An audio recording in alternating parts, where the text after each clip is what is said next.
भोले बाबा माँ विश्राम के लिए चले जाते हैं। सुबह ब्रह्म मुहूर्त में जैसे ही भोले बाबा माँ बाहर निकलते हैं, पुजारी द्वार पर खड़े रहते हैं। तो माँ पुजारी से पूछती, पुजारी कल मैंने आपसे पूछा था, हम विश्राम के लिए जा रहे, चौपड़ पास में किनकी जीत होगी? आपने कहा भोले बाबा जीतेंगे। भोले बाबा ने मैं जीती हूँ। माँ ऐसा बोल करके उनको श्राप दे के चली जाती है। उनके तुरंत पश्चात अप्सराएं शिवलिंग पे जल चढ़ाने आती हैं। तब अप्सराएं पुजारी से पूछती, पुजारी अस्वस्थ क्यों हो गए, आप तो ठीक थे? फिर पुजारी बताते हैं, प्रतिदिन भोले बाबा माँ के साथ विश्राम करके चले जाते थे।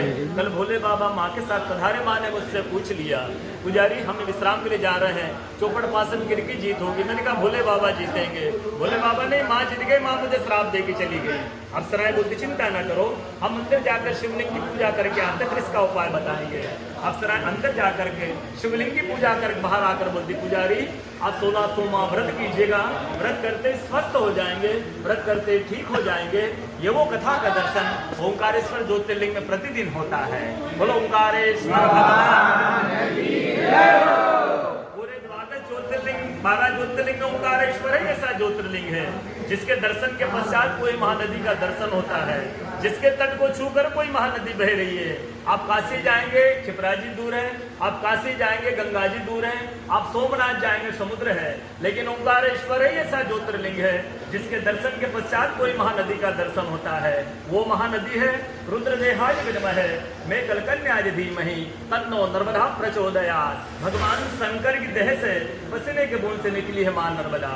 भारतवर्ष में जितनी नदियां हैं सब उत्तर दक्षिण, दक्षिण उत्तर की ओर बहती है, लेकिन मां नर्मदा उदय से अस्त की ओर बहती है, पूरब से पश्चिम की ओर बहती है। सब नदियों में नर्मदा ही नदी ऐसी है जिसके जितने कंकर हैं सब संकर है।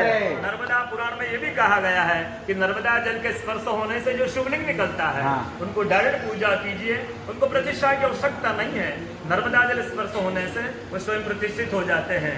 अयोध्या में जब रामलला जी की स्थापना की गई थी उस समय 2.5 फीट का नर्मदा का शिवलिंग ओंकारेश्वर से ले जाके रामलला जी के साथ अयोध्या में स्थापित किया गया है।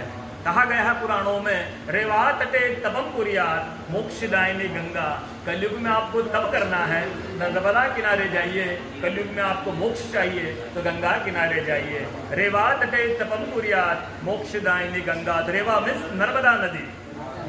नर्मदा किनारे एक संत का, तपस्वी संत का अनुभव बताता हूँ मैं आपको, जो वर्षों से नर्मदा किनारे रहे, नर्मदा का तप किया, नर्मदा का भजन किया उन्होंने। जब वो देखते सुबह 3 से 4 बजे ब्रह्म मुहूर्त में एक कोई माई आती है और नर्मदा